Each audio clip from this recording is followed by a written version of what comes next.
Qani'ah, dia meminta Ustazah menjadi Sarah, mencarikan Hajar untuk suaminya. Ustazah memintanya sesetia Ibrahim, tidak berusaha mencari yang kedua, meskipun isterinya mandul sekian lama.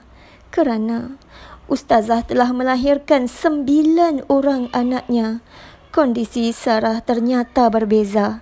Qani'ah, dia meminta Ustazah menjadi Aisyah, rela dimadukan suami. Ustazah meminta dia sesetia Rasulullah, tidak rela memadukan Khadijah, walau dengan mengambil hamba. Kerana Ustazah boleh beranak dan Aisyah tidak, kondisi Aisyah ternyata berbeza. Qani'ah, dia meminta Ustazah taatkan hasratnya, tidak membantah dan tidak menegah, agar senang masuk ke jannah. Ustazah meminta dia hormati hak seorang Fatimah. Kerana suami bukan Tuhan, Fatimah lebih rela kehilangan daripada dirasuk kecemburuan. Fatimahlah inspirasi wanita sepanjang zaman. Kedudukannya terjamin tinggi di syurga idaman. Kondisi Ustazah sama sepertinya. Qani'ah, dia meminta Ustazah positif dengan poligami. Ustazah memintanya positif dengan perceraian. Kerana dalam suasana poligami, Ustazah yakin tidak mampu lagi menegakkan hukum Tuhan. Sebagai seorang isteri misali, perceraian itu lebih mengubatkan hati meskipun ia amat berat sekali. Mujurlah pada setiap kondisi, Islam tawarkan solusi. Qani'ah, dia mengatakan Ustazah lari daripada ujian. Ustazah katakan Ustazah sedang hadapi ujian yang lain. Dia mengatakan Ustazah lari daripada takdir. Ustazah katakan Ustazah sedang hadapi takdir yang lain. Apakah Ustazah tidak berhak menghindari takdir yang tidak menyenangkan kepada takdir yang lebih mendekatkan diri kepada Tuhan? Ustazah mahu mencegah daripada suasana emosi ini terdera, mental ini tertekan kepada keadaan lain yang mana emosi ini subur dibaja, daripada keadaan yang buruk dan susah kepada keadaan yang baik dan mudah. Ustazah bahagia dengan takdir hari ini. Ustazah laluinya dengan senyuman dan berlapang dada. Moga hidup kita akan datang lebih baik.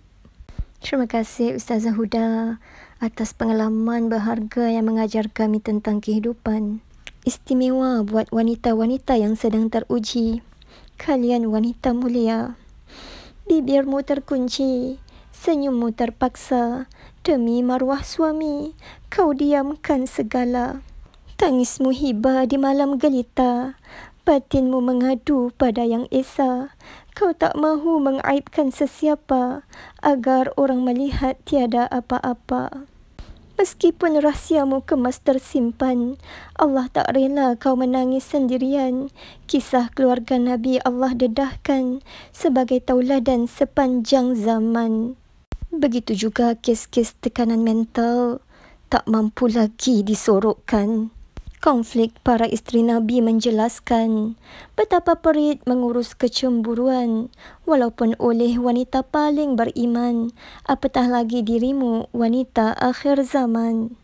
Terima kasih buatmu Nabi atas kebaikan cara, kemuliaan tujuan, atas kelembutan dan keadilan.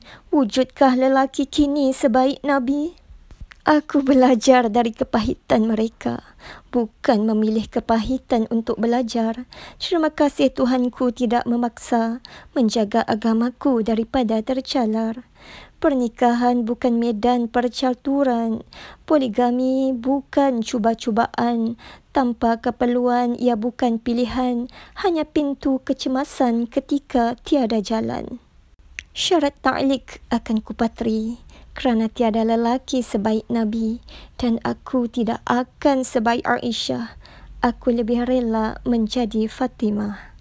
Tahukah wanitaku sayang, pandangan 4 mazhab Ahlus Sunnah tentang poligami, mazhab Syafi'i, mazhab Hanafi, mazhab Maliki, mazhab Hambali, tiada yang mengatakan poligami digalakkan agama.